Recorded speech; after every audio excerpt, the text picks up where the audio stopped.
સાથે ખૂબ ખૂબ સ્વાગત છે ગુજરાતના માનનીય મુખ્યમંત્રી શ્રી ભૂપેન્દ્રભાઈ પટેલનું, ગુજરાતના માનનીય પ્રદેશ પ્રમુખ શ્રી સી.આર. પાટીલનું, માનનીય કેન્દ્રીય ઉડ્ડયન મંત્રી શ્રી જ્યોતિરાદિત્ય સિંધિયાનું, કર્ણાટકના પૂર્વ ગવર્નર માનનીય શ્રી વજુભાઈ વાળાનું, ગુજરાતના પૂર્વ મુખ્યમંત્રી શ્રી વિજયભાઈ રૂપાણીનું, ગુજરાત સરકારના માનનીય મંત્રીશ્રીઓ, માનનીય સાંસદ સભ્યશ્રીઓ, માનનીય ધારાસભ્યશ્રીઓ અને મંચસ્થ બિરાજમાન સર્વે મહાનુભાવોનું આપણે ભાવભર્યું સ્વાગત કરીએ છીએ. આજે જ્યારે આપણા આદરણીય પ્રધાનમંત્રી આપણી સાથે રાજકોટની ધન્ય ધરા પર પધાર્યા છે, ત્યારે તેઓનું સ્વાગત કરવા આપણે સૌ ઉત્સુક છીએ. સર્વપ્રથમ ગુજરાતના માનનીય મુખ્યમંત્રી શ્રી ભૂપેન્દ્રભાઈ પટેલ અને ગુજરાત પ્રદેશ પ્રમુખ શ્રી સી.આર. પાટીલ માનનીય પ્રધાનમંત્રી શ્રીનું એરપ્લેનની પ્રતિકૃતિથી સ્વાગત કરશે. જસદણ શહેરના પટારી કાચ ઉદ્યોગના કારીગરોએ 500 કલાકની જહેમત બાદ આ ભેટ તૈયાર કરી છે. આ પ્લેન પર સુંદર મીનાકારી મેટલ દોરી વર્ક કરવામાં આવ્યું છે. બેરિંગ રોડ અને વિમાનના પૈડા આપણા ઓટોમોબાઈલ ઉદ્યોગનું પ્રતિનિધિત્વ કરે છે. ધન્યવાદ. હવે માનનીય પ્રધાનમંત્રી શ્રીનું સ્વાગત કરશે માનનીય કેન્દ્રીય ઉડ્ડયન મંત્રી શ્રી જ્યોતિરાદિત્ય સિંધિયા. તેઓ વિમાનની પ્રતિકૃતિથી સ્વાગત કરશે. રાજકોટ ઇમિટેશન જ્વેલરી મેકિંગ સાથે સંકળાયેલ બહેનો ભાઈઓ દ્વારા સુંદર વિમાન તૈયાર કરવામાં આવ્યું છે. માનનીય પ્રધાનમંત્રીશ્રીને ભેટ આપવા માટે ઇમિટેશન જ્વેલરી એસોસિએશન દ્વારા પ્રતિકાત્મક વિમાનમાં કુલ 25,000થી પણ વધારે આર્ટિફિશિયલ ડાયમંડ્સ લગાડવામાં આવ્યા છે. હવે માનનીય પ્રધાનમંત્રીશ્રીનું શોલ દ્વારા સ્વાગત કરશે કર્ણાટકના પૂર્વ ગવર્નર શ્રી માનનીય વજુભાઈ વાળા અને સાથે જોડાશે ગુજરાતના પૂર્વ ચીફ મિનિસ્ટર શ્રી વિજયભાઈ રૂપાણી.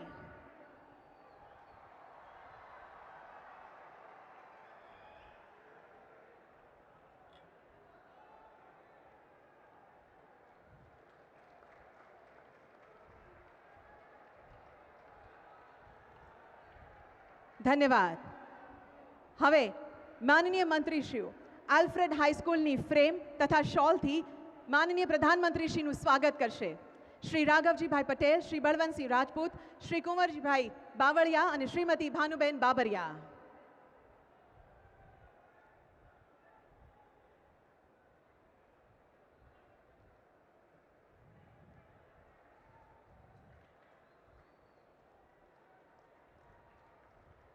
ખૂબ ખૂબ તાળીઓથી આ ક્ષણને વધાવીએ.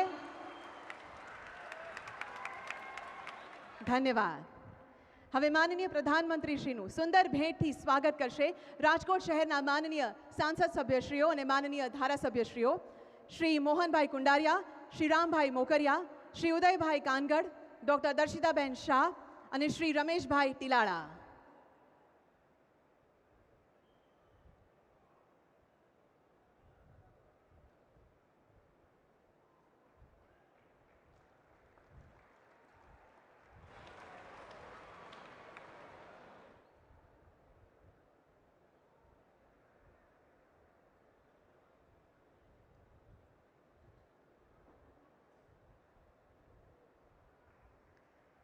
ધન્યવાદ. હવે માનનીય પ્રધાનમંત્રીશ્રીનું સ્વાગત કરશે શ્રી વિનોદ ચાવડા અને સાથે જોડાશે શ્રી રમેશભાઈ ધડુક, શ્રી કેસરીદેવસિંહ ઝાલા, શ્રીમતી ગીતાબા જાડેજા, શ્રી જયેશભાઈ રાદડિયા, શ્રી દુર્લભજીભાઈ દેથરિયા, શ્રી મહેન્દ્રભાઈ પાડલિયા.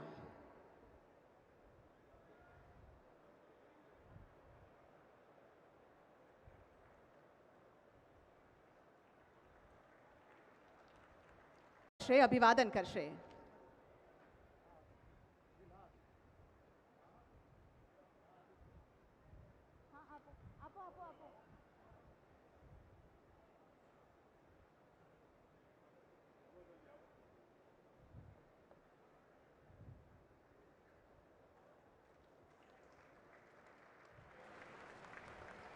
ધન્યવાદ.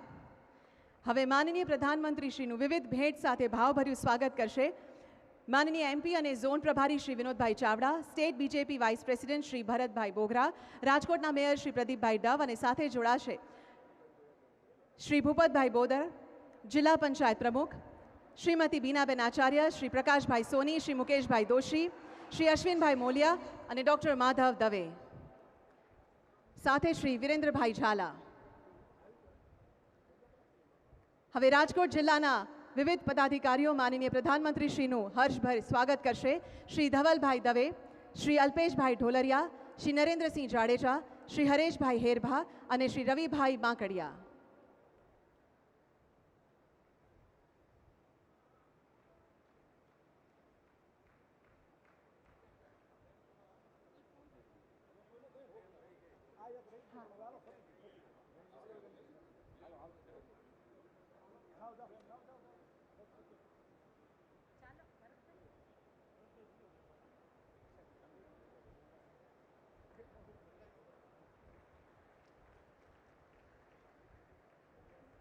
સર્વેનો ખૂબ ખૂબ ધન્યવાદ.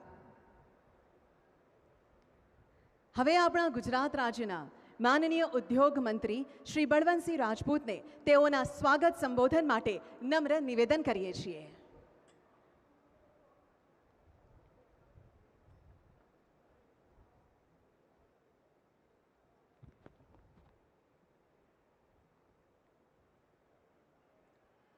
આજની ઘડીએ આપણા બધા જ માટે એક ઐતિહાસિક ઘડી છે.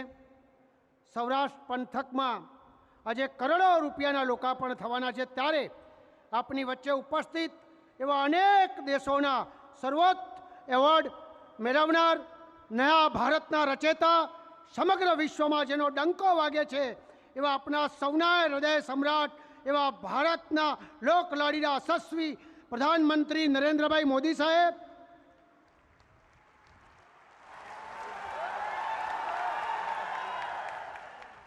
ગુજરાત રાજ્યના મક્કમ અને પ્રેમાળ એવા મુખ્યમંત્રી ભૂપેન્દ્રભાઈ પટેલ સાહેબ, નાગરિક ઉડ્ડયન મંત્રી જ્યોતિરાદજી સિંધિયા સાહેબ, રાજ્યના પૂર્વ મુખ્યમંત્રી વિજયભાઈ રૂપાણી સાહેબ, પૂર્વ રાજ્યપાલ આદરણીય વજુભાઈ વાળા સાહેબ, ભારતીય જનતા પાર્ટીના પ્રમુખ અને સંસદ સભ્ય શ્રી CR પાટીલ સાહેબ, મારા સાથી મંત્રી મુરબ્બીસિંહ રાઘવજીભાઈ, મંત્રી શ્રી કુંવરજીભાઈ, મંત્રી શ્રી ભાનુબેન અને આપણા તમામ સંસદ સભ્યો શ્રી મોહનભાઈ, શ્રી રામભાઈ, શ્રી વિનોદભાઈ, શ્રી રમેશભાઈ, શ્રી કેસરીસિંહજી, ઉપસ્થિત સર્વ ધારાસભ્યશ્રીઓ, જિલ્લા પંચાયત અને મહાનગરપાલિકાના સર્વ પદાધિકારીઓ, અધિકારીગણ, મહેમાનો, રાજકોટના આંગણે ઉપસ્થિત તમામ ભાઈઓ બહેનો તથા પ્રેસ મિત્રના મિત્રો,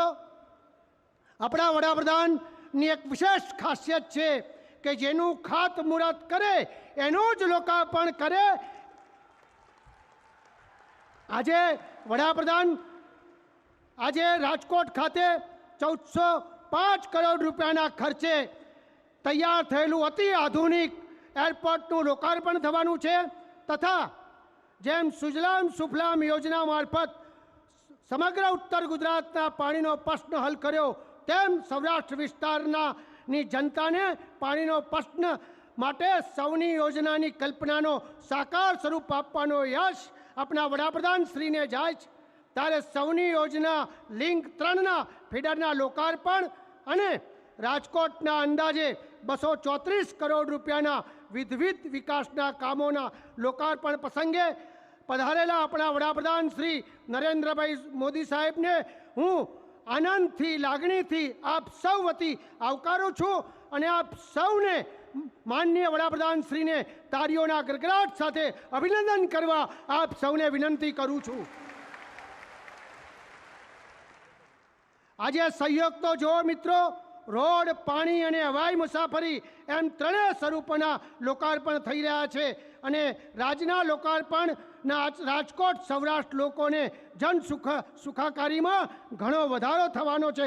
ત્યારે માનનીય વડાપ્રધાનશ્રીએ શરૂ કરેલી ગુજરાતની વિકાસ યાત્રાને હવે મક્કમ સ્વરૂપ આપનાર ગુજરાત રાજ્યના મુખ્યમંત્રી આદરણીય ભૂપેન્દ્રભાઈ પટેલ સાહેબનું આજના લોકાર્પણ પ્રસંગે હું ભાવભર્યું સ્વાગત કરું છું.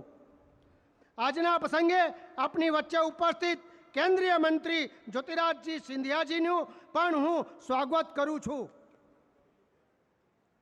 પૂર્વ મુખ્યમંત્રી વિજયભાઈ રૂપાણી સાહેબ અને પૂર્વ રાજ્યપાલ આપણા વજુભાઈ વારા સાહેબનું પણ હું સ્વાગત કરું છું. ભારતીય જનતા પાર્ટીના ગુજરાતના પ્રદેશના પ્રમુખ અને અમારા સૌના માર્ગદર્શક એવા નવસારીના સંસદ સભ્ય CR પાટીલ સાહેબનું લોકાર્પણ પ્રસંગે હું સ્વાગત કરું છું. ગુજરાત રાજ્યના મારા સાથી મંત્રી રાઘવજીભાઈ, કુંવરજીભાઈ, બેન શ્રી ભાનુમતીબેન રાજકોટના આંગણે યોજાયેલા પ્રસંગમાં હું આવકારું છું. અને આજના કાર્યક્રમમાં ઉપસ્થિત સર્વ સંસદ સભ્યશ્રીઓ, ધારાસભ્યશ્રીઓ, પ્રજાના પ્રતિનિધિશ્રીઓ, કેન્દ્ર અને રાજ્ય સરકારના અધિકારીગણ અને જાહેરમાં અને સામાજિક જીવનના આગેવાનો, પક્ષના પદાધિકારીઓ અને મોટી સંખ્યામાં ઉપસ્થિત આપ સૌ નાગરિકોના રાજ્ય સરકાર વતી હું સ્વાગત કરું છું. સૌનો સાથ, સૌનો વિકાસ એ જ આત્મસાત કરી છેવાડાના માનવી સુધી સુવિધાની યાત્રા ગુજરાતથી શરૂ થઈ અને આજે ભારતના ખૂણે ખૂણે સુધી પહોંચી છે. ત્યારે વિશ્વ એક કુટુંબના મંત્ર સાકાર કરી ભારતને ફરી વિશ્વગુરુના સ્થાને બિરાજ કરવાનો સંકલ્પ લઈ આપ સૌ તેમાં જોડાઈ જાઓ તેવા આહ્વાન સાથે આપ સૌનું સ્વાગત કરું છું. આભાર. ભારત માતા કી જય. વંદે માતરમ. જય જય ગરવી ગુજરાત.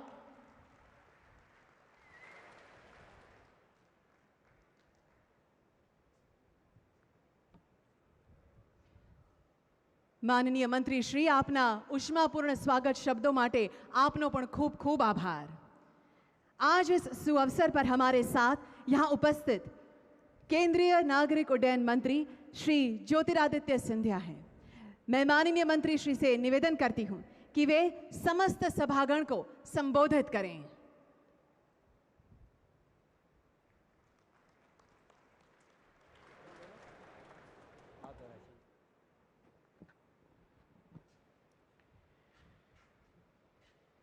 आज इस विशाल प्रांगण में हम सब के बीच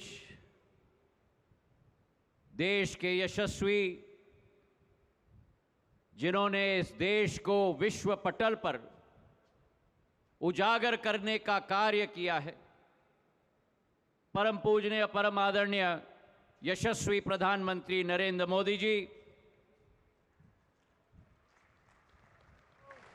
मंच पर आसीन गुजरात के मुख्यमंत्री भूपेन्द्र भाई पटेल जी, हमारे राज्य के अध्यक्ष एवं सांसद CR पाटिल साहेब, हमारे पूर्व राज्यपाल वाजुभाई वाला साहेब, हमारे पूर्व मुख्यमंत्री विजय रूपानी साहेब, हमारे मंत्रीगण बलवंत सिंह राजपूत जी, राघव जी पटेल जी, कुंवर जी भाई बबलिया जी, श्रीमती भानुबेन बबरिया जी, सारे सांसद, विधायकगण, महापौर, जिला पंचायत के अध्यक्ष और इस विशाल सभागृह में उपस्थित समस्त राजकोट की उपस्थित जनता जनार्दन, सर्वप्रथम मैं झुककर प्रणाम करते हुए कहना चाहता हूं, जय श्री कृष्ण।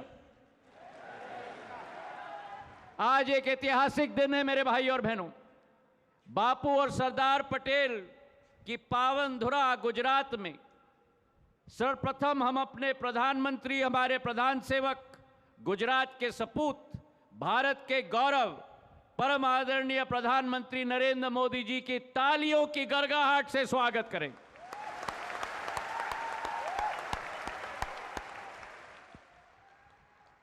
प्रधानमंत्री जी ने एक ऐसी ही रैली में कहा था, राजकोट मेरा पहला स्कूल था। वे मुझे सिखाया गया और मैं सीखता गया। और आज उसी राजकोट के प्रांगण में इस जन सैलाब के चेहरे पे जो मुस्कुराहट और जो ऊर्जा दिखती है, ये इस बात का प्रमाण है कि हमारा राजकोट कितना रंगीलू है। और ये केवल सौराष्ट्र नहीं, गुजरात नहीं, लेकिन मैं मानता हूं कि राजकोट भारत का एक चमकता हुआ आर्थिक केंद्र है। चाहे सोना बाजार हो, ट्रैक्टर का उद्योग हो, विश्व प्रसिद्ध कारीगरों हो, क्षमताओं का भंडार हमारे राजकोट में है। और क्यों ना हो, क्योंकि ये राजकोट की विकास की आधारशिला अगर किसी ने लिखी है, अगर इस राजकोट की विकास की सफर किसी ने लिखी है तो हमारे विश्व प्रसिद्ध गुजरात मॉडल, जो प्रधानमंत्री नरेंद्र मोदी जी ने गुजरात में एक नया इतिहास रखा था, उसी के आधार पर लिखी गई है। और आज वही गुजरात मॉडल एक इंडिया मॉडल बन चुका है और विश्व के सारे प्रसिद्ध और सबसे बड़े राष्ट्रपति और प्रधानमंत्री हमारे प्रधानमंत्री से इस इंडिया मॉडल और गुजरात मॉडल की सीख ले रहे हैं। और जिस गति गुजरात की वृद्धि ने कायम की है, उस तेजी का तो असर नागर विमानन क्षेत्र में आएगा ही। और इस हवाई अड्डे की जो कल्पना प्रधानमंत्री नरेंद्र मोदी जी ने 6-7 साल पूर्व की थी कि राजकोट में भी विश्व स्तरीय अंतर्राष्ट्रीय हवाई अड्डा बनना ही होगा मेरे भाई और बहनों। और आज वो ऐतिहासिक सौगात देने के लिए प्रधानमंत्री जी स्वयं उपस्थित हैं। जो पुराना हवाई अड्डा था उससे 10 गुना बड़ा 236 एकड़ का ये हवाई अड्डा और 2500 एकड़ का वो नया हवाई अड्डा बन चुका है आज राजकोट में मेरे भाई और बहनों। वहां एक नया टर्मिनल बिल्डिंग भी बनने वाला है, 2.5 लाख स्क्वायर फीट का टर्मिनल बिल्डिंग। 1800 यात्री प्रति घंटा का आवागमन वहां से कर पाएंगे। और हमारी सोच और विचारधारा है, प्रधानमंत्री जी ने सदैव हमें कहा था कि जहां भी विमानतल बने वो पहला दृश्य भारत का देखता है, जो भी बाहर से आए तो भारत की संस्कृति, भारत की इतिहास वहां दर्शाना चाहिए। और आज आपको सूचित करते हुए मुझे बड़ी खुशी है कि जो नया टर्मिनल बिल्डिंग बनेगा उसमें रंजीत विलास पैलेस और राजकुमार कॉलेज राजकोट का जो आर्किटेक्चर है वो टर्मिनल बिल्डिंग में दर्शाई जाएगी। हमारी इस राजकोट क्षेत्र की लिप्पन कला और गुजरात का प्रसिद्ध डांडिया चित्रण भी उस हवाई अड्डे में किया गया है। कांच के पतंग महोत्सव का दृश्य भी वहां दिखाया गया है। और प्रधानमंत्री जी की जो दूरदर्शी सोच है मिशन लाइफ के बारे में, वहां एक नया Suez treatment plant, LED lighting और सोलर ऊर्जा भी है। तो आज इस अवसर पर मैं ये कहना चाहता हूं कि जो राजकोट में 2014 पर केवल 56 फ्लाइट मूवमेंट होती थी प्रति हफ्ता, आज उसी राजकोट में 130 फ्लाइट मूवमेंट होती हैं, मतलब डबल से भी ज्यादा हो चुका है। आज हम लोग मुंबई, दिल्ली, पुणे, गोवा और बेंगलोर से जुड़े हुए हैं और आने वाले महीने में प्रधानमंत्री जी के आदेश के अनुसार अब उदयपुर और इंदौर से भी हम जुड़ने वाले हैं मेरे भाई और बहनों। ये इस गति को हम बढ़ाते जाएंगे, जैसे गुजरात में बढ़ते गया है। 2014 में कि गुजरात केवल 19 शहरों से जुड़ा हुआ था, आज वही गुजरात प्रधानमंत्री जी के निर्देश के अनुसार 50 शहरों से जुड़ चुका है। हमारे क्षेत्र में गुजरात में अगर एयरपोर्ट्स की हम बात करें, 2014 में केवल 8 एयरपोर्ट थी। पिछले 9 वर्षों में 3 नए एयरपोर्ट्स, हमारा कांडला, केशोद और मुंद्रा, 2 नए वाटरड्रोम और नया इतिहास रचा गया है। गुजरात वो पहला राज्य होगा जहां एक साथ 2 नए अंतर्राष्ट्रीय हवाई अड्डे, एक हिरासर राजकोट में और अगले वर्ष धोलेरा में भी शुरुआत करने जा रहे हैं हमारे लोग। और इसी के साथ मैं ये कहना चाहता हूं कि प्रधानमंत्री जी की जो सोच है कि हवाई चप्पल पहनने वाला भी हवाई जहाज में उड़े देश का आम नागरिक, उसी सोच और विचारधारा के साथ जो अर्थव्यवस्था की पहिए को नागर विमानन क्षेत्र को धारण किया है, उसी के आधार पर जो सोच और विचारधारा है कि जहां कनेक्टिविटी वहां व्यापार, जहां कनेक्टिविटी वहां व्यापार, और जहां कनेक्टिविटी वहीं रोजगार, और जहां परिवहन वहीं परिवर्तन। ये प्रधानमंत्री जी की सोच और विचारधारा है कि जिस भारत में 2014 में केवल 74 एयरपोर्ट होते थे, 9 वर्षों में इतिहास रचा गया है कि उसी भारत में आज 148 एयरपोर्ट हैं, डबल करके दे दिया है। तो जो गुजरात में कहा जाता था आज देश भर में कहा जाता है और विश्व में कहा जाता है, मोदी है तो मुमकिन है।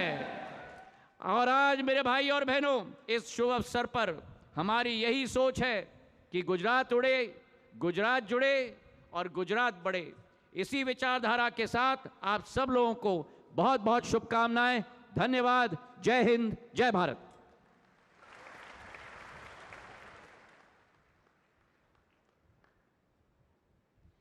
माननीय मंत्री श्री, आपके प्रोत्साहनपूर्ण संबोधन के लिए आपका भी बहुत बहुत धन्यवाद। આજે જ્યારે સૌરાષ્ટ્રવાસીઓને વિશેષ ભેટ મળવા જઈ રહી છે, ત્યારે આવો આપણા મૃદુ અને મિલનસાર ગુજરાતના મુખ્યમંત્રી શ્રી ભૂપેન્દ્રભાઈ પટેલને તેઓના સંબોધન માટે તાળીઓ સાથે નમ્ર નિવેદન કરીએ।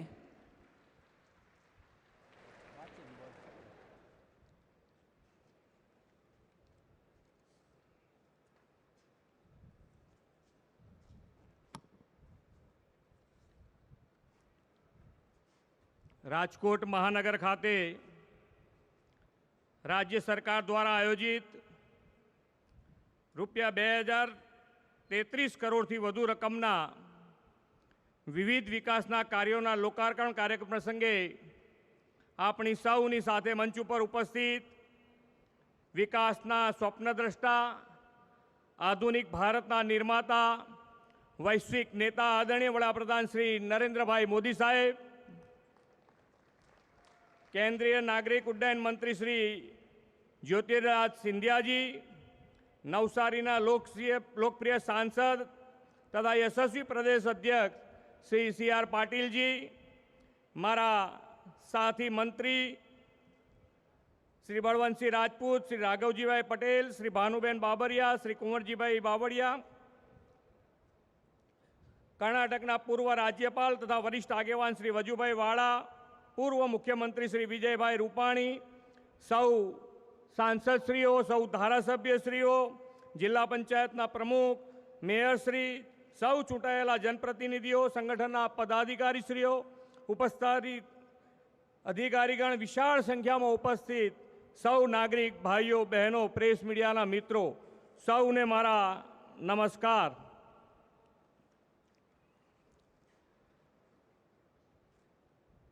विकासनी राजनीति कोने कहवाय अने विकास केवो होय, कई रीते थाय, एनु जीवतुं जागतुं उदाहरण आपणे वडाप्रधान श्री नरेन्द्रभाईनी दरेक योजनाओं, कार्यों अने आयोजनमां स्पष्ट देखाई आवे छे। आदरणीय श्री नरेन्द्रभाईए गुजरातना मुख्यमंत्री तरीके विकासनो जे मजबूत पायो नाख्यो, तेना परिणामे रचायेली विकासनी बुलंद इमारतथी आजे गुजरात विकासનું रोल मॉडेल बन्યું છે। આપણે ગૌરવ સાથે કહી શકીએ છીએ શ્રી નરેન્દ્રભાઈએ નભ, થલ, જલ એમ દરેક ક્ષેત્રે વિકાસના નવા નવા પ્રકલ્પો, યોજનાઓ આપીને દસે દિશાએ વિકાસ, ખૂણે ખૂણાનો વિકાસ સાકાર કર્યો છે। સૌરાષ્ટ્રને તો નરેન્દ્રભાઈનો અપાર પ્રેમ અને સ્નેહ મળતો રહ્યો છે। આજ રાજકોટ નગરથી નરેન્દ્રભાઈએ પોતાના રાજકીય જીવનની પ્રથમ ચૂંટણીમાં વિજય મેળવીને ગુજરાતની સેવા કરવાનું દાયિત્વ ઉપાડ્યું હતું। એટલે આપણે કહી શકીએ કે રાજકોટે વિશ્વ આખાને વિકાસ પુરુષની ભેટ આપી છે। આદરણીય શ્રી નરેન્દ્રભાઈએ પણ રાજકોટે બતાવેલા પ્રેમ કરતા સવાયો સ્નેહ વિકાસ કામોથી રાજકોટને આપ્યો છે। ગુજરાતની પ્રથમ એવી એમ્સની આરોગ્ય રક્ષા भेट वडाप्रधानश्रीए राजकोटने आपी। हवे आजे सौराष्ट्रनुं मुख्य नगर अने आर्थिक औद्योगिक गतिविधिनुं केंद्र राजकोट आजथी विश्वना देशों साथे हवाई सेवाथी नभ मार्गे जोड़ाई रह्युं छे। 1405 करोड़ रूपियाना खर्चे निर्माण थयेलुं गुजरातनुं प्रथम ग्रीनफील्ड इंटरनेशनल एरपोर्ट, सौनी योजना 394 करोड़ रूपियाना खर्चे थयेली लिंक 3 અને રાજકોટ મહાનગરના 234 કરોડ રૂપિયાના વિવિધ કામોના લોકાર્પણ પ્રસંગે એક જ દિવસમાં 2033 કરોડ રૂપિયાના વિકાસ કામોની રાજકોટ અને સૌરાષ્ટ્રને ભેટ આજે વડાપ્રધાનશ્રી તરફથી મળી રહી છે। વડાપ્રધાનશ્રી નરેન્દ્રભાઈ મોદી એવા વિઝનરીને પ્રજાની સેવામાં પ્રતિબદ્ધ લોકનાયક છે કે આવનાર દશકોની જરૂરિયાત પારખીને વિકાસના આયોજનો કરે છે। ભાઈઓ બહેનો, જે 40-50 વર્ષમાં ના થયું તે તેમણે 2017માં માત્ર 7 મહિનામાં કરી બતાવ્યું. રાજકોટને ઇન્ટરનેશનલ એરપોર્ટ મળશે એવા વાયદાઓ 4-4.5 દશકો સુધી થતા રહ્યા હતા. નરેન્દ્રભાઈનું કમિટમેન્ટ અને સૌરાષ્ટ્રના સર્વાંગી વિકાસ માટેની સમર્પિત ભાવના એમણે એપ્રિલ 2017માં ગ્રીનફિલ્ડ એરપોર્ટ માટેનો નિર્ણય કર્યો અને માત્ર 6 મહિનામાં કેન્દ્ર સરકારના બધા સંબંધિત મંત્રાલયોની પરવાનગી આપી દઈને ઓક્ટોબરમાં તો એરપોર્ટનું ભૂમિપૂજન પણ થઈ ગયું હતું. આદરણીય વડાપ્રધાનશ્રીએ આપણને એવી નીતિ રીતિ શીખવાડી છે કે જેના ખાતમુહૂર્ત આપણે કરીએ તેના લોકાર્પણ પણ આપણે જ કરીએ છીએ. આજે એ જ પરંપરાને નિભાવીને વડાપ્રધાનશ્રીએ આ અદ્યતન ગ્રીનફિલ્ડ ઇન્ટરનેશનલ એરપોર્ટના લોકાર્પણની ભેટ આપણને આપી છે. રાજકોટ જ નહીં, સમગ્ર સૌરાષ્ટ્રવાસીઓ વતી આદરણીય વડાપ્રધાનશ્રીનો હું હૃદયપૂર્વક આભાર માનું છું. વડાપ્રધાન શ્રી નરેન્દ્રભાઈના દિશાદર્શનમાં રાજકોટ સૌરાષ્ટ્ર પ્રદેશને લોકલથી ગ્લોબલ બનાવવામાં પણ આ ઇન્ટરનેશનલ એરપોર્ટ મહત્ત્વપૂર્ણ બનશે.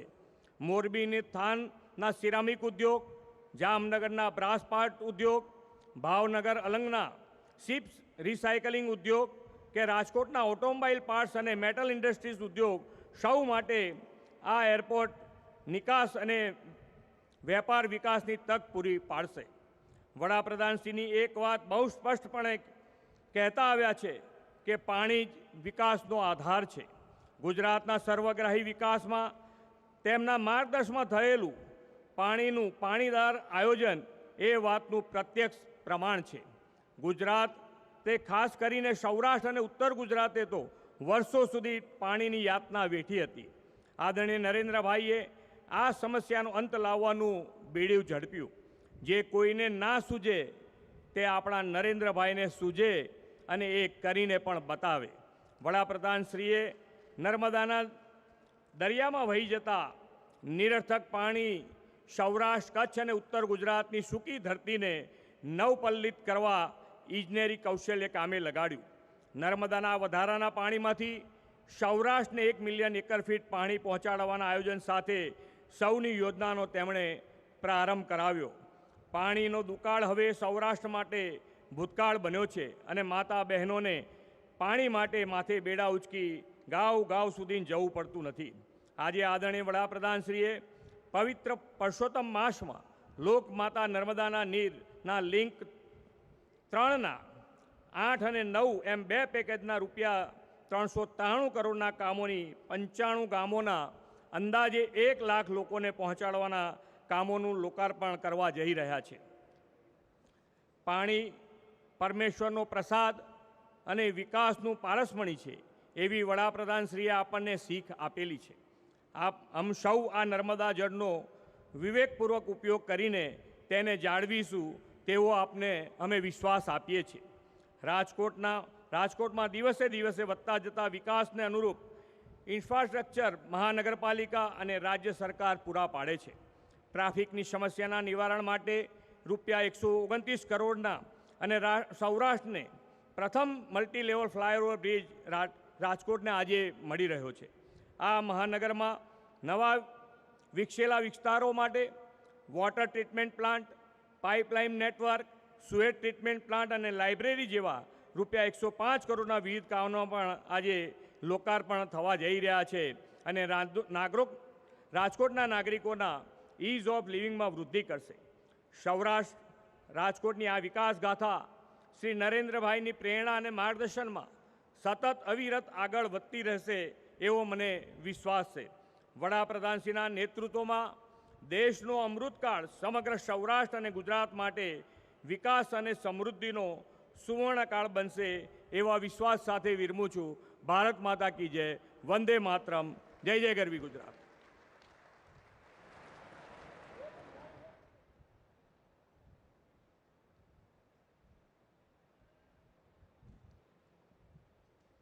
માનનીય મુખ્યમંત્રી શ્રી, આપના ઉત્સાહપૂર્ણ સંબોધન માટે આપનો પણ ખૂબ આભાર.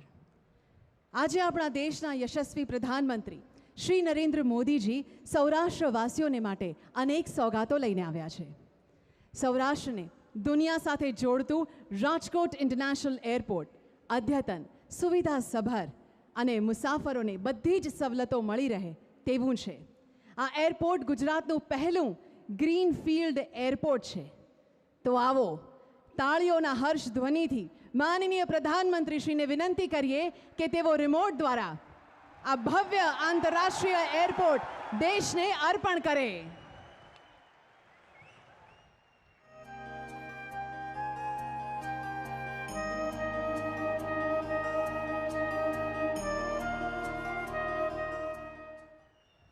राजकोट गुजरात का चौथा सबसे बड़ा शहर, समृद्ध विरासत और आधुनिकता का मिश्रण है.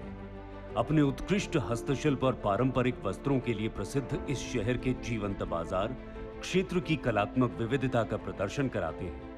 राजकोट में बड़ी संख्या में भारी एवं लघु उद्योग स्थित हैं, जो गुजरात की अर्थव्यवस्था में महत्वपूर्ण योगदान देते हैं. ये शहर एशिया का सबसे बड़ा ऑटोमोबाइल जोन भी बनता जा रहा है. हवाई यातायात की बढ़ती मांग को देखते हुए राजकोट के हीरासर में एक नए अंतरराष्ट्रीय हवाई अड्डे का निर्माण किया गया है, जिसका लोकार्पण आज माननीय प्रधानमंत्री श्री नरेंद्र मोदी जी द्वारा किया जा रहा है. दूरदर्शी नेतृत्व के प्रतीक माननीय प्रधानमंत्री श्री नरेंद्र मोदी भारत के परिवर्तन की प्रेरक शक्ति हैं. उनकी अटूट प्रतिबद्धता और अथक कार्य नीति से देश आज विश्व पटल पर नित नई ऊंचाइयों को छू रहा है. पिछले 9 वर्षों में देश के विमानन क्षेत्र ने भी अभूतपूर्व प्रगति की. 2014 में जहां देश में 74 हवाई अड्डे संचालित थे, वहीं आज 2023 में यह संख्या दोगुनी होकर 148 हो गई है. 2014 में जहां भारतीय हवाई अड्डों की यात्री वहन क्षमता 20 करोड़ थी, वो अब दोगुनी से भी अधिक 45 करोड़ हो गई है. भारत सरकार के अथक प्रयासों से देश के हर राज्य में अभूतपूर्व स्तर पर महत्वपूर्ण आधारभूत अवसंरचना का निर्माण हुआ है. सड़कों से लेकर पुलों तक, मजबूत रेल नेटवर्क से लेकर हवाई अड्डों तक देश के हर हिस्से में मल्टी मोडल कनेक्टिविटी को सशक्त किया जा रहा है. इसी दिशा में राजकोट अंतर्राष्ट्रीय हवाई अड्डे को 2500 एकड़ से अधिक भूमि पर 1400 करोड़ रुपए से अधिक की लागत से विकसित किया गया है, जिसमें 3040 मीटर लंबा रनवे, टैक्सी ट्रैक और फायर स्टेशन इत्यादि निर्मित है. इस हवाई अड्डे के निकट गारिडा और दोसली घुना गांव के नजदीक बामनबोर सिंचाई योजना का एक चेक डैम स्थित था, जिसके जल को रनवे के नीचे से निर्बाधित रूप से प्रवाहित करने हेतु लगभग 100 करोड़ रुपए की लागत से 754 मीटर लंबा तथा 34 मीटर चौड़ा एक बॉक्स कल्वर्ट बनाया गया है. देश के किसी भी हवाई अड्डे पर रनवे के नीचे बनने वाला यह सबसे लंबा कल्वर्ट है. इस हवाई अड्डे पर 14 हवाई जहाजों को पार्क किया जा सकता है और ये 180 यात्रियों को समाहित करने वाले बड़े विमान जैसे एयरबस 321 एवं बोइंग 737 के संचालन के लिए भी उपयुक्त है. ये टर्मिनल भवन एक समय में एक साथ 500 यात्रियों को सेवा प्रदान करेगा और निकट भविष्य में विस्तारीकरण के अंतर्गत इसकी एक समय में एक साथ 2800 यात्रियों को सेवा प्रदान करने की क्षमता होगी. गुजरात एक उन्नत राज्य है और यहाँ हर प्रकार की यातायात सुविधाएं विकसित हैं. एक तरफ यहाँ का लगभग हर जिला सड़क मार्ग और रेल मार्ग से जुड़ा है, तो प्रदेश में 11 हवाई अड्डों के साथ कई बंदरगाह भी स्थित हैं. राजकोट में क्षेत्र के इस सबसे बड़े व नए अंतर्राष्ट्रीय हवाई अड्डे के शुरू होने से न केवल राजकोट बल्कि राज्य के मोरबी, थानगढ़, शापर, गोंडल, जैतपुर, जूनागढ़ सहित अन्य प्रसिद्ध निकटवर्ती क्षेत्र जैसे द्वारका, सोमनाथ, गिर को भी लाभ होगा. नया हवाई अड्डा कनेक्टिविटी को बढ़ाएगा और निर्बाध यात्रा की सुविधा प्रदान करेगा, जिससे राज्य में पर्यटन को विशेष रूप से बढ़ावा मिलेगा. इसके साथ ही क्षेत्र का आर्थिक विकास होगा और रोजगार के नए अवसरों का भी सृजन होगा. राजकोट अंतर्राष्ट्रीय हवाई अड्डे का उद्घाटन आज माननीय प्रधानमंत्री जी द्वारा किया जा रहा है.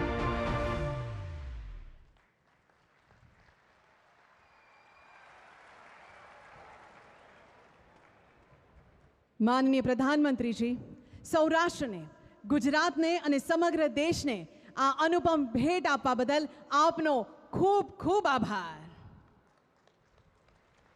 સૌની યોજના થકી માં નર્મદાના પાણીથી સૌરાષ્ટ્રની ધરા નવપલ્લવિત થઈ છે.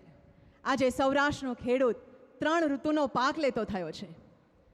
સાથે સૌરાષ્ટ્રમાં ક્યારેય સિંચાઈ તથા પીવાના પાણી માટે વલખા ન મારે તેવું દૂરંદેશીપૂર્ણ અને નક્કર આયોજન એટલે સૌરાષ્ટ્રની જીવાદોરી સમાન સૌની યોજના, જે માનનીય શ્રી નરેન્દ્રભાઈ મોદીજીનું સ્વપ્ન છે. આજે તેઓના વરદ હસ્તે સૌની યોજનાના લિંક 3ના પેકેજ 8 અને પેકેજ 9નું લોકાર્પણ થશે. રાજકોટવાસીઓના ઇઝ ઓફ લિવિંગમાં વધારો કરી વિકાસને વધુ વેગવંતો બનાવશે. શહેરનો પ્રથમ કેકેવી મલ્ટી લેવલ ફ્લાયઓવર અને સાથે સમય, શક્તિ, ઈંધણ અને નાણાંનો થશે બચાવ.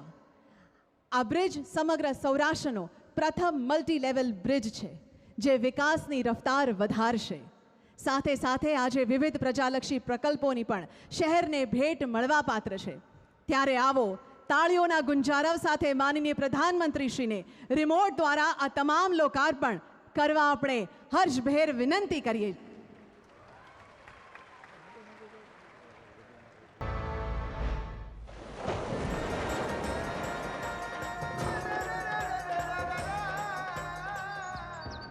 ખમ્મા ગુર્જર દેશને, ખમ્મા ગુર્જરી જાત, માં રેવાના જ્યાં નીર પહોંચતા, ખમ્મા કાઠિયાવાડ. સંસ્કૃતિને શિરમોર રાખીને વિકાસની ચોતરફી ગતિ કરતું આપણું આ શહેર પોતાના ખંતીલા સ્વભાવ અને જોશ થકી ગુજરાતને ભારતનું રોલ મોડેલ સ્થાપિત કરવામાં જરા પણ ઢીલ છોડતું નથી. ભારતના યશસ્વી પ્રધાનમંત્રી અને ગુજરાતના તત્કાલીન મુખ્યમંત્રી શ્રી નરેન્દ્રભાઈ મોદીની દીર્ઘ દ્રષ્ટિ અને ગુજરાતના કર્તવ્યનિષ્ઠ મુખ્યમંત્રી શ્રી ભૂપેન્દ્રભાઈ પટેલના અથાગ પરિશ્રમ થકી આપણું રાજકોટ આજે ધૂળ ખંખેરીને ઊભું થયું છે અને આર્થિક વિકાસની દિશામાં હરણફાળ ભરી રહ્યું છે. એક સમયે પાણીના એક એક ટીપા માટે વલખા મારતા સૌરાષ્ટ્રના ફળીએ આજે નર્મદાના નીર પહોંચ્યા છે.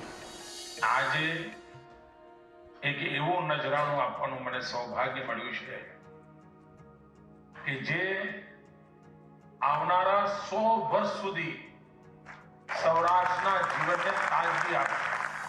પ્રજાહિત અને લોક કલ્યાણના કામો માટે સદાય તત્પર તત્કાલીન મુખ્યમંત્રી શ્રી નરેન્દ્ર મોદીના માર્ગદર્શન થકી આપણને સૌની યોજના દ્વારામાં નર્મદાના નીર મળ્યા અને આજે આ યોજનાનો વધશે વિસ્તાર. સૌની યોજના હેઠળ લિંક 3 પેકેજ 8 અને 9 હેઠળ કુલ 394 કરોડના ખર્ચે 95 ગામોની તરસ छिपाશે. વિકાસના બીજા પ્રકલ્પોમાં રૂપિયા 130 કરોડના ખર્ચે તૈયાર થયેલ રાજકોટનો સૌ પ્રથમ 4 lane multi level bridge KKV flyover બ્રિજનું લોકાર્પણ થશે, જે રાજકોટની ટ્રાફિક સમસ્યાનું કરશે નિવારણ. રૂપિયા 30 કરોડના ખર્ચે 50 MLD ક્ષમતા અને ઝીરો લિક્વિડ ડિસ્ચાર્જ ટેકનોલોજી ધરાવતા વોટર ટ્રીટમેન્ટ પ્લાન્ટનું લોકાર્પણ. રૂપિયા 25 કરોડના ખર્ચે 15 MLD ક્ષમતા અને SBR ટેકનોલોજીથી સજ્જ સુવેજ ટ્રીટમેન્ટ પ્લાન્ટનું લોકાર્પણ. રૂપિયા 42 કરોડના ખર્ચે નિર્માણ પામેલ ન્યારી ડેમથી રૈયાધાર ફિલ્ટર પ્લાન્ટ સુધી 1219 mm ડાયામીટરની પાઇપલાઇનનું લોકાર્પણ. લોકોમાં વાંચનનો અભિગમ વધારે સુદ્રઢ બને એ માટે રૂપિયા 9 કરોડના ખર્ચે અદ્યતન લાઇબ્રેરીનું લોકાર્પણ. લોક કલ્યાણ અને પ્રજાહિતને વરેલા આ પ્રકલ્પો રાજકોટના ઔદ્યોગિક, શહેરી અને કૃષિ વિકાસને આપશે પ્રચંડ વેગ. એક બાજુ સપનાઓની વાવણી થશે તો બીજી બાજુ ખુશીઓનો સૂરજ ઉગશે. રાજ્ય સરકારના અડગ અવિરત વહેતા વિકાસના આ ધોધથી રાજકોટ વાસીઓનું જીવન સમૃદ્ધ બનશે.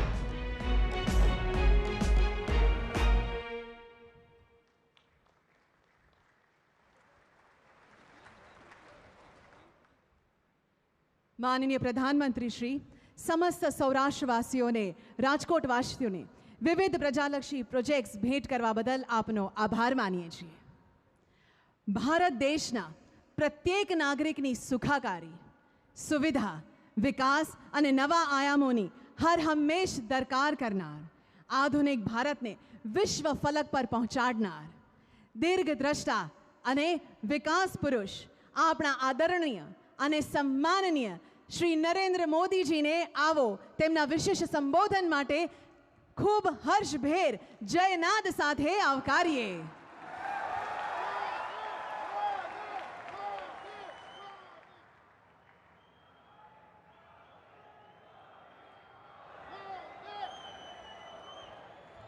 કેમ છો બધા? સુખમાં?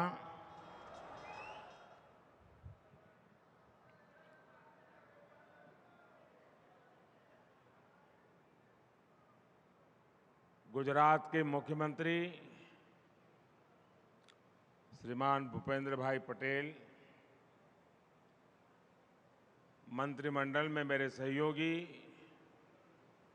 श्री ज्योतिरादित्य सिंधिया जी, पूर्व मुख्यमंत्री भाई विजय रूपाणी जी, CR पाटिल जी,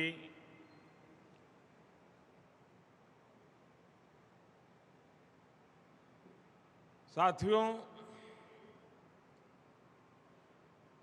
अभी विजय भी मेरे कान में बता रहे थे और मैं भी नोटिस कर रहा हूं कि राजकोट में कार्यक्रम हो, छुट्टी का दिवस न हो, रजा ना होए,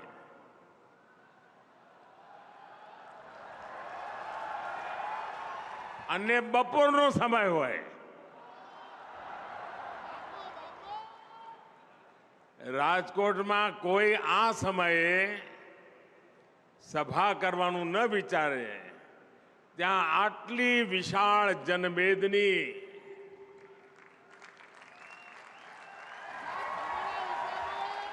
આજે રાજકોટના બધા વિક્રમ તોડી નાખ્યા છે. नहीं तो वर्षों से मैं જોઈએ કે સાંજે 8 વાગ્યા પછી ઠીક રહેશે ભાઈ, અને રાજકોટને તો બપોરે સુવા ટાઈમ જોઈએ પાછો. आज राजकोट के साथ साथ पूरे सौराष्ट्र और गुजरात के लिए बड़ा दिन है. लेकिन प्रारंभ में मैं उन परिवारों के प्रति अपनी संवेदना व्यक्त करना चाहता हूं जिन्हें प्राकृतिक आपदाओं के चलते काफी नुकसान उठाना पड़ा है. कुछ दिन पहले ही साइक्लोन आया था और फिर बाढ़ ने भी बहुत तबाही मचाई. संकट के इस समय में एक बार फिर जनता और सरकार ने साथ मिलकर इसका मुकाबला किया है. मैं सभी प्रभावित परिवारों का जीवन जल्द से जल्द सामान्य हो, इसके लिए भूपेंद्र भाई की सरकार हर संभव प्रयास कर ही रही है. केंद्र सरकार भी राज्य सरकार को जिस भी सहयोग की जरूरत है उसे पूरा कर रही है. भाइयों और बहनों, बीते वर्षों में राजकोट को हमने हर प्रकार से आगे बढ़ते देखा है. अब राजकोट की पहचान सौराष्ट्र के ग्रोथ इंजन के तरफ भी हो रही है. यहां इतना कुछ है, उद्योग धंधे हैं, बिजनेस है, संस्कृति है, खान पान है, लेकिन एक कमी महसूस होती थी और आप सभी भी बार बार मुझे बताते रहते थे और वो कमी भी आज पूरी हो गई है. अभी कुछ देर पहले जब मैं नए बने एयरपोर्ट पर था तो आपके इस सपने के पूरे होने की खुशी मैंने भी महसूस की. और मैं हमेशा कहता हूं, राजकोट है जिसने मुझे बहुत कुछ सिखाया। मुझे पहली बार विधायक बनाया। मेरी राजनीतिक यात्रा की शुरुआत उसको हरी झंडी दिखाने का काम राजकोट ने किया।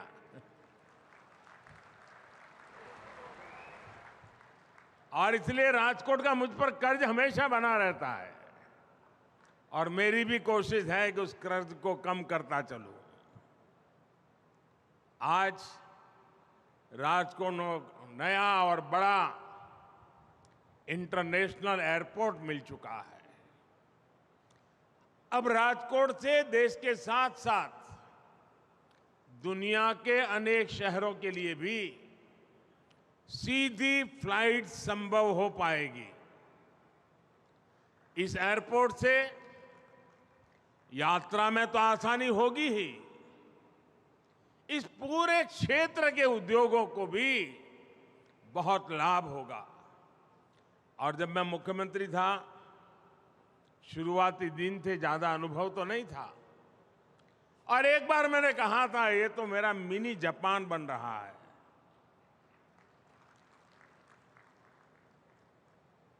तब बहुत लोगों ने मजाक उड़ाई थी मेरी,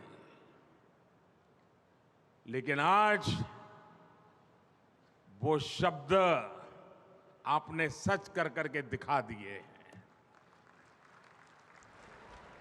साथियों, यहां के किसानों के लिए भी अब फल सब्जियों को देश विदेश की मंडियों तक भेजना आसान हो जाएगा। यानी राजकोट को सिर्फ एक एयरपोर्ट नहीं, बल्कि इस पूरे क्षेत्र के विकास को नई ऊर्जा देने वाला, नई उड़ान देने वाला एक पावर हाउस मिला है। साथियों, आज यहां सौनी योजना के तहत अनेक प्रोजेक्ट्स का लोकार्पण भी हुआ। इन प्रोजेक्ट्स के पूरा होने से सौराष्ट्र के दर्जनों गांवों के किसानों को सिंचाई और पीने का पानी उपलब्ध हो पाएगा। इसके अलावा भी राजकोट के विकास से जुड़े अनेक प्रोजेक्ट्स का लोकार्पण आज यहां करने का अवसर मिला है। मैं इन सभी परियोजनाओं के लिए आप सभी को बहुत बहुत बधाई देता हूं। साथियों, बीते 9 वर्षों में केंद्र सरकार ने समाज के हर वर्ग, हर क्षेत्र के जीवन को आसान बनाने के लिए काम किया है। हम गुड गवर्नेंस की, सुशासन की गारंटी देकर आए हैं। आज हम उस गारंटी को पूरा करके दिखा रहे हैं। हमने गरीब हो, दलित हो, पिछड़े हो, आदिवासी हो, सबके जीवन को बेहतर बनाने के लिए निरंतर काम किया है। हमारी सरकार के प्रयासों से आज देश में गरीबी तेजी से कम हो रही है। अभी हाल में जो रिपोर्ट आई है वो कहती है कि हमारी सरकार के 5 साल में 13.5 करोड़ लोग गरीबी से बाहर निकले हैं। यानी आज भारत में गरीबी से बाहर निकलकर एक नियो मिडिल क्लास, नए मध्यम वर्ग का सृजन हो रहा है। इसलिए हमारी सरकार की प्राथमिकताओं में मिडिल क्लास भी है, नियो मिडिल क्लास भी है, एक प्रकार से पूरा मध्यम वर्ग है। साथियों, आप याद कीजिए 2014 से पहले मध्यम वर्ग की एक बहुत आम शिकायत क्या होती थी? लोग कहते थे कनेक्टिविटी कितनी खराब है, हमारा कितना समय आने जाने में बर्बाद हो जाता है। लोग कहीं बाहर देश से आते थे, बाहर की फिल्मों को देखते थे, टीवी पे दुनिया की अपनी नजर जाती थी, तो उनके मन में सवाल उठते थे, सोचते थे कि हमारे देश में कब ऐसा होगा, कब ऐसे सड़कें बनेगी, कब ऐसे एयरपोर्ट बनेंगे। स्कूल, दफ्तर आने जाने में परेशानी, व्यापार कारोबार करने में परेशानी। कनेक्टिविटी का देश में यही हाल था। हमने बीते 9 वर्षों में इस परेशानी को दूर करने का हर संभव प्रयास किया है। 2014 में सिर्फ 4 शहरों में मेट्रो नेटवर्क था। आज देश के 20 से ज्यादा शहरों में मेट्रो नेटवर्क पहुंच चुका है। आज देश के 25 अलग अलग रूट्स पर वंदे भारत जैसी आधुनिक ट्रेनें चल रही है। 2014 में देश में 70 के आसपास एयरपोर्ट हुआ करते थे। अब इनकी संख्या भी बढ़कर के डबल से भी ज्यादा पहुंच चुकी है। हवाई सेवा के विस्तार ने भारत के एयरलाइन सेक्टर को दुनिया में नई ऊंचाई दी है। आज भारत की कंपनियां लाखों करोड़ रुपए के नए विमान खरीद रही है। कहीं पर एक साइकिल नहीं आ जाए, एक गाड़ी नहीं आ जाए, स्कूटर नया आ जाए तो चर्चा होती है। आज हिंदुस्तान में 1000 नए विमानों का ऑर्डर बुक है और संभावना है आने वाले दिनों में 2000 विमान के ऑर्डर की। और आपको याद है, मुझे तो याद है, गुजरात चुनाव के समय मैंने आपको कहा था वो दिन दूर नहीं जब गुजरात एरोप्लेन भी बनाएगा। आज गुजरात इस दिशा में तेजी से आगे बढ़ रहा है। भाइयों और बहनों, ease of living, quality of life हमारी सरकार की सर्वोच्च प्राथमिकताओं में से एक है। पहले देश के लोगों का किस किस तरह की परेशानी से गुजरना होता था, ये भी हम भूल नहीं सकते। बिजली पानी का बिल भरना हो तो लाइन, अस्पताल में इलाज करना है तो लंबी लाइन, बीमा और पेंशन लेना है तो भी भरपूर समस्याएं, टैक्स रिटर्न फाइल करना है तो भी मुसीबतों से गुजरना। हमने डिजिटल इंडिया से इन सभी समस्याओं का समाधान दिया। बैंक जाकर काम कराने में पहले कितना समय और ऊर्जा लग जाती थी, आज आपका बैंक आपके मोबाइल फोन पर है। ये भी कईयों को याद नहीं होगा कि पिछली बार बैंक कब गए थे, जाने की जरूरत ही नहीं पड़ रही है। साथियों, आप वो दिन भी याद करिए जब टैक्स रिटर्न फाइल करना भी बड़ी चुनौती हुआ करता था। इसके लिए किसी को ढूंढो, यहां जाओ वहां दौड़ो, यही सब कुछ हुआ करता था। आज कुछ ही समय में आप आसानी से ऑनलाइन रिटर्न फाइल कर सकते हैं। अगर रिफंड होता है तो उसका पैसा भी कुछ ही दिनों में आपके खाते में आ जाता है, वरना पहले कई महीने लग जाते थे। साथियों, मिडिल क्लास के लोगों के पास अपना घर हो, इसे लेकर भी पहली सरकारों को कोई चिंता नहीं थी। हमने गरीबों के घर की भी चिंता की और मिडिल क्लास के घर का सपना पूरा करने का भी इंतजाम किया। पीएम आवास योजना के तहत हमने मध्यम वर्ग के परिवारों को घर बनाने के लिए विशेष सब्सिडी दी। इसके तहत 18 लाख रुपए तक की सालाना आय वाले परिवारों को मदद दी गई। अभी तक देश के मध्यम वर्ग के 6 लाख से ज्यादा परिवार इसका लाभ उठा चुके हैं। यहां गुजरात के भी 60,000 से ज्यादा परिवारों ने केंद्र सरकार की इस योजना का लाभ उठाया है। साथियों, केंद्र में जब पुरानी सरकार थी तो अक्सर सुनते थे कि घर के नाम पर यह ठगी हो गई, वो धोखा हो गया। कई सालों तक घर का पोजीशन नहीं मिलता था, कोई कायदा कानून नहीं था, कोई पूछने वाला नहीं था। ये हमारी सरकार है जिसने रेरा कानून बनाया, लोगों के हितों को सुरक्षित किया। रेरा कानून की वजह से आज लाखों लोगों के पैसे लूटने से बच रहे हैं।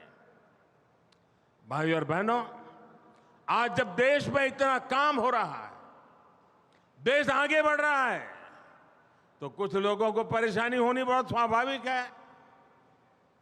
जो लोग देश की जनता को हमेशा तरसा कर रखते थे, जिन लोगों को देश की जनता की आवश्यकताओं और आकांक्षाओं से कोई मतलब नहीं था, वो लोग देश की जनता के सपने पूरे होते देखकर आज जरा ज्यादा चिढ़े हुए हैं।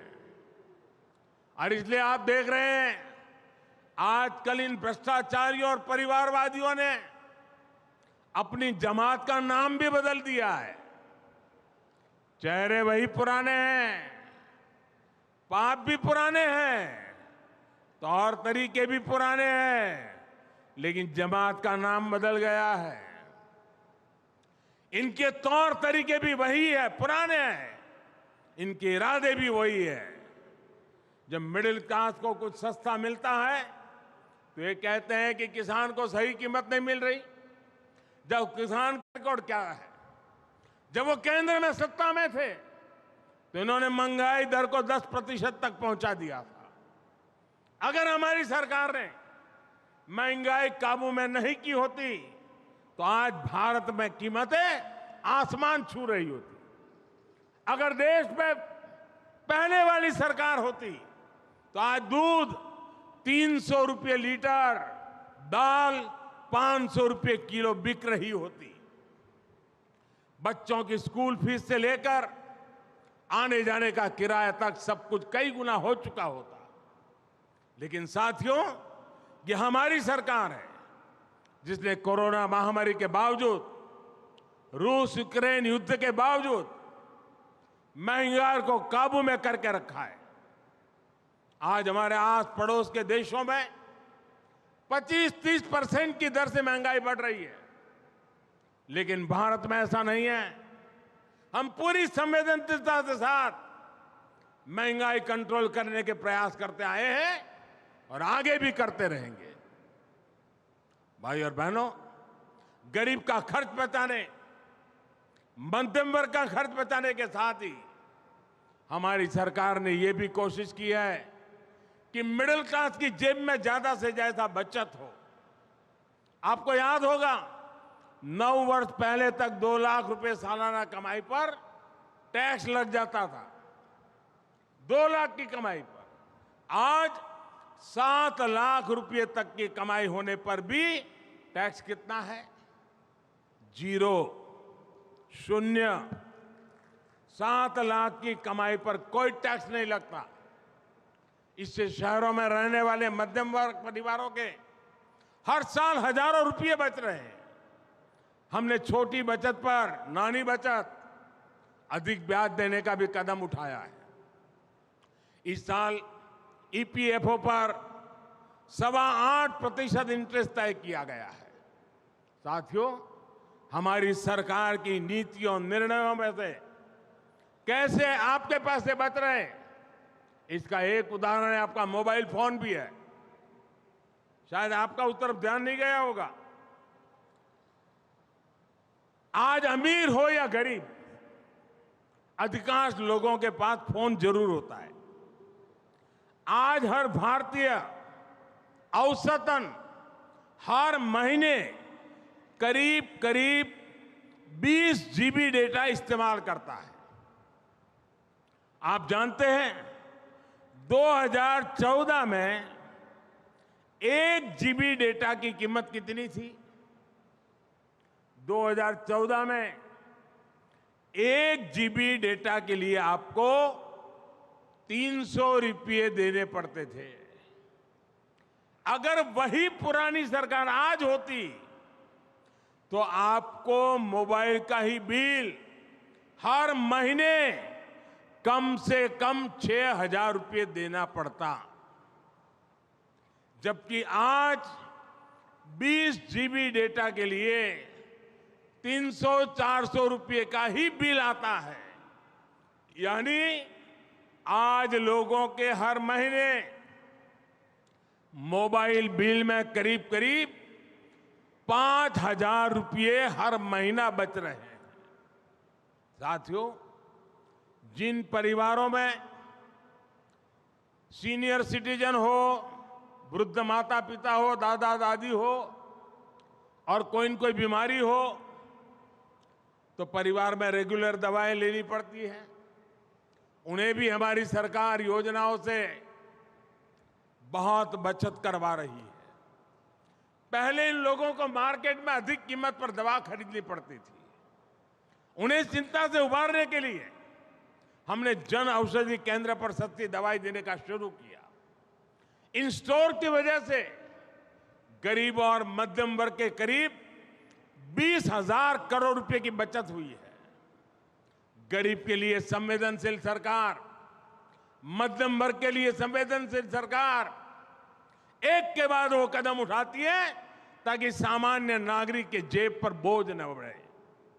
भाई और बहनों, यहां गुजरात के विकास के लिए, सौराष्ट्र के विकास के लिए भी हमारी सरकार पूरी संवेदनशीलता से काम कर रही है। गुजरात से बेहतर, सौराष्ट्र से बेहतर ये कौन जानता है कि पानी की कमी का मतलब क्या होता है। सौनी योजना से पहले क्या स्थिति थी और सौनी योजना के बाद क्या बदलाव आया है, यह हमें सौराष्ट्र में दिखता है। सौराष्ट्र में दर्जनों बांध, हजारों चेक डैम्स आज पानी के स्रोत बन चुके हैं। हर घर जल योजना के तहत गुजरात के करोड़ों परिवारों, उनको आज नल से जल मिलने लगा है। साथियों, यही सुशासन का मॉडल है जो देश में बीते 9 वर्षों में एक के बाद एक कदम उठा करके जन सामान्य की सेवा करके उसकी आवश्यकताओं को पूरी करके हमने इस मॉडल को सिद्ध किया है। ऐसा सुशासन जिसमें समाज के हर वर्ग, हर परिवार की जरूरतों, उसकी आकांक्षाओं को ध्यान में रखा जा रहा है। यही विकसित भारत के निर्माण का हमारा रास्ता है। इसी रास्ते पर चलते हुए हमें अमृत काल के संकल्पों को सिद्ध करना है। राजकोट से इतनी बड़ी संख्या में आपका आना, आप सभी को नया एयरपोर्ट मिलना, वो भी अंतर्राष्ट्रीय एयरपोर्ट मिलना और दूसरे भी अनेक प्रोजेक्ट्स का नजराना मेरे सौराष्ट्र के लोगों को, मेरे गुजरात के राजकोट के लोगों को मिले। मैं इन सभी के लिए आपको बहुत बहुत बधाई देता हूं, बहुत बहुत शुभकामनाएं देता हूं और भूपेंद्र भाई की सरकार आपकी आशा आकांक्षाओं को पूरा करने में कोई कमी नहीं कर रहने देगी, ये मेरा पूरा विश्वास है। फिर एक बार ये स्वागत सम्मान के लिए, इस प्यार के लिए मैं आपका हृदय से आभार व्यक्त करता हूं। बहुत बहुत धन्यवाद।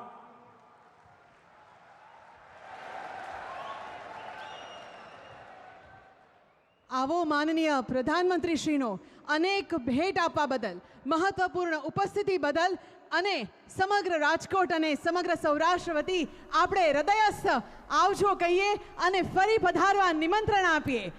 ભારત માતા કી, ભારત માતા કી, ભારત માતા કી। ધન્યવાદ।